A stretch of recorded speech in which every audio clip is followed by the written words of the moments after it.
Fala, família Palmeiras, tudo bem?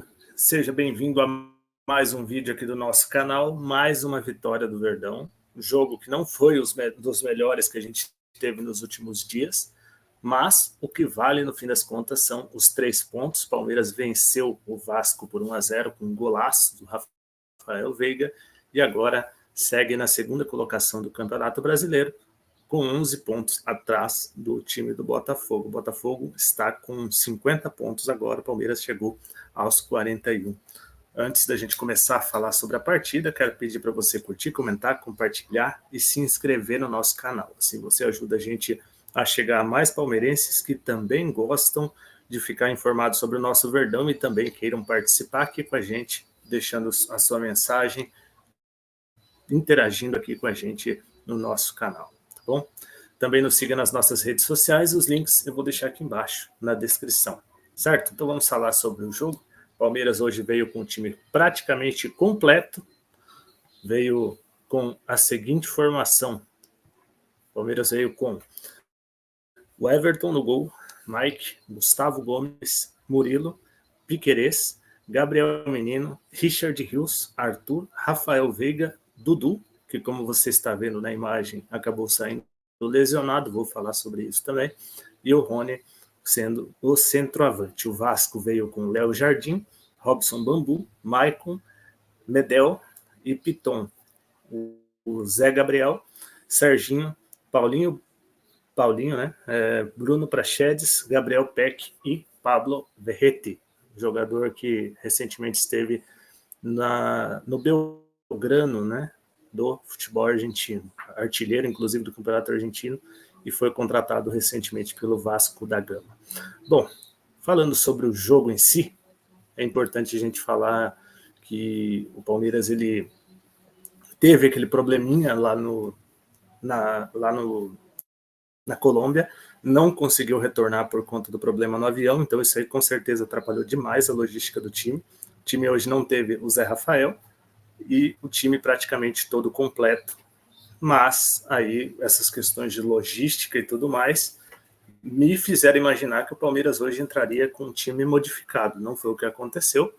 O Abel Ferreira colocou o time praticamente completo, e a expectativa é que realmente o Palmeiras fosse superior, jogasse bem a partida. No começo, parecia que isso ia acontecer. O Palmeiras teve um amplo domínio no primeiro tempo, teve uma chance logo de cara no começo da partida com o Rony, ele chutou muito bem na entrada da área e o goleiro Léo Jardim fez uma excelente defesa, mas depois o Palmeiras parece que foi pouco criativo, não teve muita qualidade de criação de jogada, principalmente, né? Principalmente pela ausência do Zé Rafael, no meu ponto de vista. E no único lance, praticamente, que o Vasco teve na primeira etapa, saiu o lance de um gol ali, um golaço, marcado, se eu não estou enganado, deixa eu até verificar para não falar bobagem, deixa eu ver quem foi o autor do gol, anulado do Vasco da Gama. Foi o Paulinho mesmo. O Paulinho perdeu esse gol pelo time do Vasco da Gama, né? Teve o gol anulado.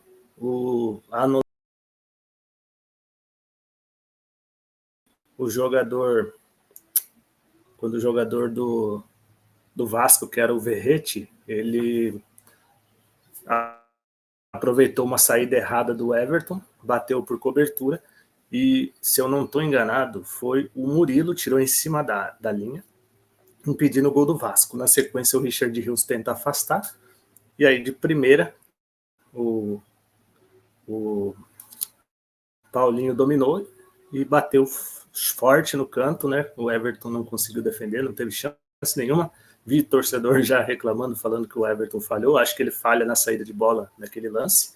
Na hora de sair, ele realmente falhou, mas no gol eu não vejo que foi falha, porque aquela bola foi muito bem batida, foi na parede da rede, então dificilmente qualquer outro goleiro teria pegado. Agora, o ponto é, essa desatenção gerou, sim, o lance para o Vasco da Gama. Inclusive, vi agora o Paulo César de Oliveira questionando a decisão da arbitragem, dizendo que o gol foi legal. Na minha opinião, sigo mantendo a questão de que foi um lance ilegal, sim, porque eu já vi muitos lances, seja a favor ou contra o Palmeiras, seja a favor ou contra qualquer outra equipe do futebol brasileiro, em que o lance começa lá atrás, que tem a continuidade da jogada, e aí mesmo assim sai o lance do gol e tudo começa num lance lá atrás, por causa de um lance lá atrás, a arbitragem anula o gol.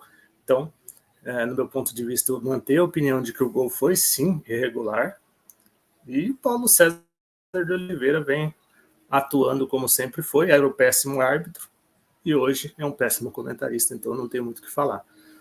Se você vê que outros lances foram entendidos de maneira semelhantes, por que agora você quer fazer diferente, né? Então a gente tem que analisar por esse viés, sim. Agora, falando sobre o jogo em si, o jogo cai de qualidade após esse gol anulado do Vasco da Gama. O Palmeiras não consegue mais criar, o Vasco começa a tentar também, mas não conseguiu, ambas as equipes pouco inspiradas, até que o Dudu se lesiona nos minutos finais, já quase do primeiro tempo. Ele torce o joelho e é uma dúvida agora, uma preocupação aí para o restante da temporada, mas já de cara para os duelos contra o Corinthians e pela Libertadores também, né?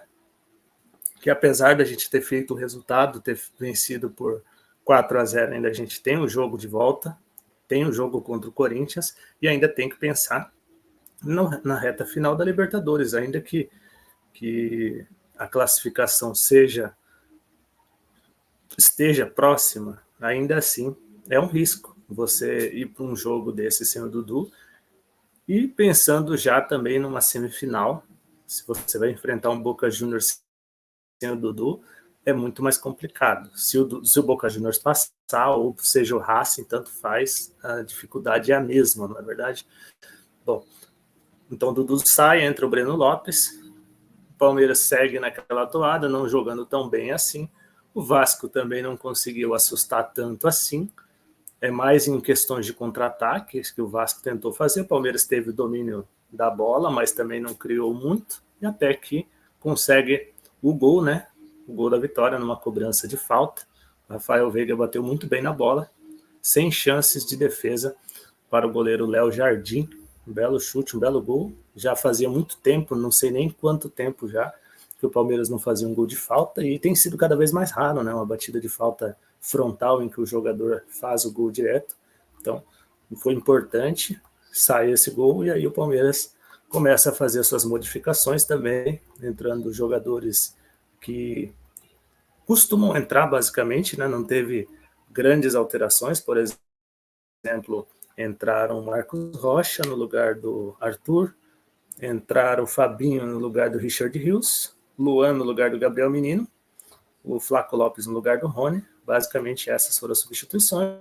O Palmeiras seguiu controlando a partida, teve uma chance nos minutos finais ainda com o Mike, mas no contexto geral não foi uma grande partida. O Veiga fez uma boa atuação, o time como um todo foi seguro, apesar desse gol sofrido e anulado na sequência, mas no contexto geral eu posso dizer que o Palmeiras, ele, mesmo não jogando bem, fez o que tinha que ser feito, assim como o Botafogo não jogou tão bem assim e fez o que tinha que ser feito, venceu a partida contra o Bahia, segue na frente, o Palmeiras continua atrás do Botafogo, mas se o Botafogo não tropeçar, o Palmeiras não tem chance de título, mas o Palmeiras precisa seguir nessa toada, vencendo as partidas, vencendo seus jogos, independente se vai conseguir ou não ver o Botafogo cair de produção.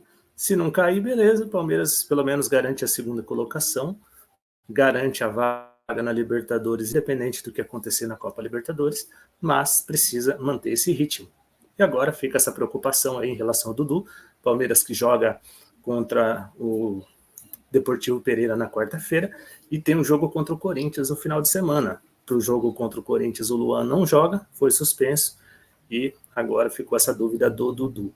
Mas diz aí para mim nos comentários o que você achou da partida. Você gostou do jogo do Palmeiras? Você concorda com a minha opinião de que o Palmeiras poderia ter jogado melhor, que não jogou realmente bem, mas que o resultado foi importante?